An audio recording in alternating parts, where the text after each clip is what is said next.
Imagine walking into one of the busiest airports in the world. People are rushing.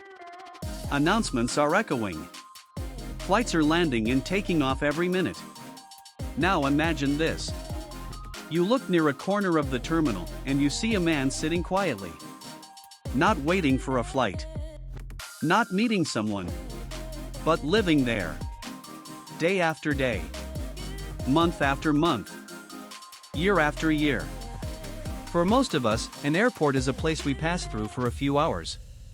But for one man, it became his entire world. For 18 years. And the most shocking part is, he wasn't hiding. He wasn't a criminal. He wasn't even breaking in. He was simply trapped. His name was Mehran Karimi Nasseri. And his story became one of the strangest real-life mysteries of modern times. For nearly 2 decades, he lived inside Charles de Gaulle Airport in Paris, France. Not in a staff-only area. Not in a locked room. But right there in the public terminal, where travelers walked past him every day. Airport workers knew him. Security knew him. Shop owners recognized him. And some travelers even took pictures with him. Many people called him the man who lived in the airport. But his real story was not funny.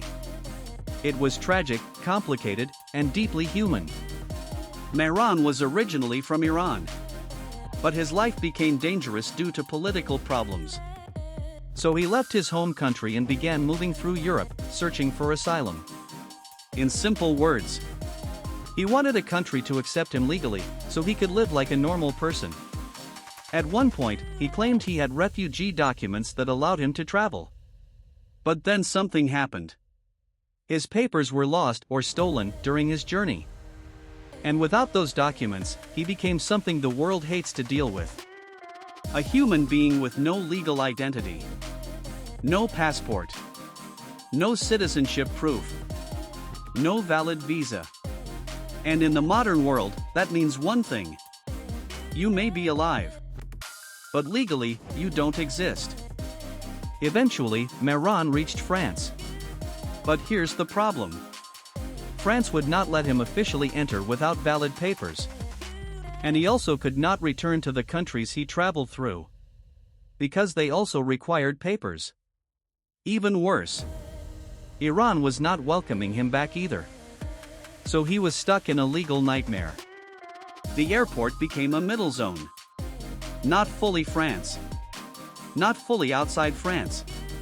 A place where he could physically sit. But legally he could not move forward.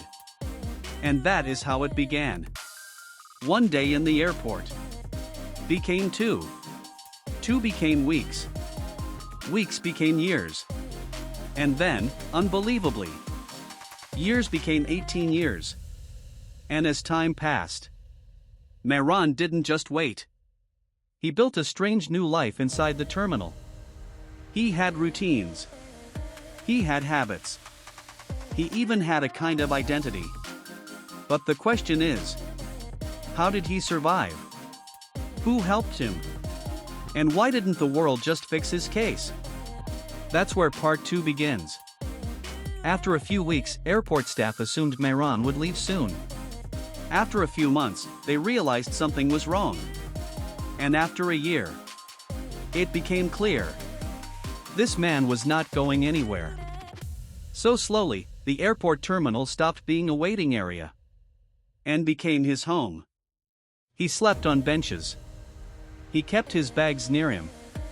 He stayed mostly in the same zone, where staff could watch him. And over time, something strange happened. Instead of being treated like a dangerous intruder, he became a familiar face.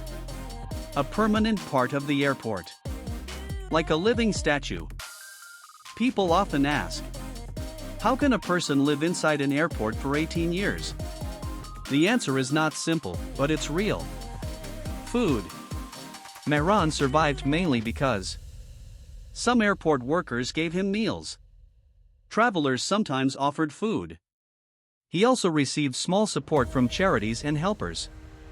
Hygiene. He used airport bathrooms. He washed his face and clothes in sinks. Sometimes staff helped him quietly. Routine. He created a daily schedule, almost like a job. Wake up. Sit in his usual spot.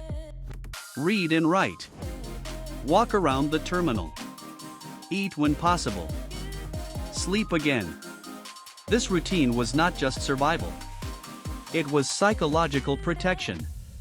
Because when your life has no direction, routine becomes your only stability. One of the most surprising details is this. Mehran was not a wild or aggressive man. He was calm, polite, and he spent a lot of time reading. He read newspapers, books, and magazines. He also wrote notes and documents repeatedly. Some witnesses said he kept rewriting the same papers again and again, as if he was trying to rebuild his identity through writing. And in a way, he was. Because for him, the biggest pain wasn't hunger. It wasn't cold. It wasn't even sleep. The biggest pain was being legally invisible. No papers means no official life. No job. No home. No future. So he held on to words. Because words were the only thing he still owned. Eventually, journalists discovered him. And once the media got involved, his case became famous worldwide. Newspapers called him the airport man, the man without a country, the terminal resident. And suddenly, travelers came looking for him. Some were curious. Some were sympathetic. Some treated him like entertainment. But for Mehran, it was complicated. Because media attention can help. But it can also trap you deeper. The world was now watching him. But watching doesn't always mean saving.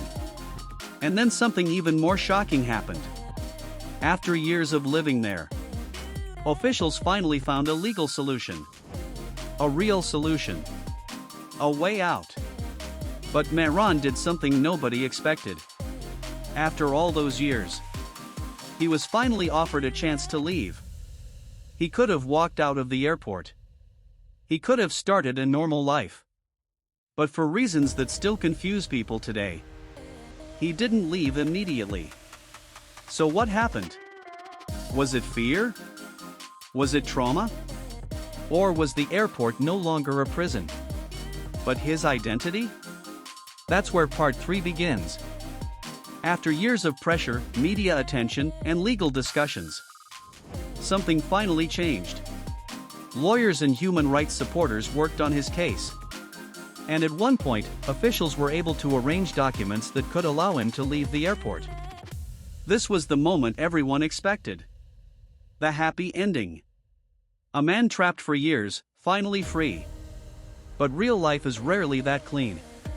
Because when a person spends nearly 2 decades inside one building, freedom can feel dangerous. And the outside world can feel unfamiliar. Here's the part that shocks most people.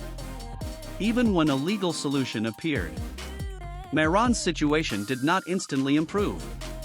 Some reports suggest he refused to sign certain papers. Others say he was afraid of losing the identity he had built inside the airport. Because by that time, he wasn't just a man waiting. He had become the airport man. Think about it. Outside the airport, he had no family waiting, no stable job, no home, no community, no social life. Inside the airport, he had a routine, familiar faces, safety through predictability, a place where nobody asked him to be anything else. For 18 years, the airport had been a prison. But it had also become his shelter. This is something psychologists often explain. When a person stays trapped for a long time, they can develop a fear of leaving even if the door opens. Eventually, his story became so famous that it inspired Hollywood. A film was made with a similar idea. A man trapped in an airport due to legal problems. That movie was The Terminal, starring Tom Hanks. Now, it's important to understand. The movie is not a perfect copy of Mehran's life. It was dramatized, softened, and made more entertaining. But the core concept came from his real story. A human being trapped inside a modern system. A system that can fly millions of people across the world, but can also destroy one person's life with missing paperwork. And while audiences enjoyed the film, Mehran was still living the reality. After around 18 years, Mehran finally left the airport. But his story did not end with a perfect new life. By that time, his health had declined. His mental state had changed. And the world he entered was not the world he had left.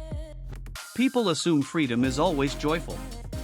But after 18 years, freedom can feel like being thrown into the ocean without knowing how to swim. And this is what makes his story so haunting. Even when the physical prison ended, the psychological prison remained. So what happened after he finally left? Did he rebuild his life? Did he find peace?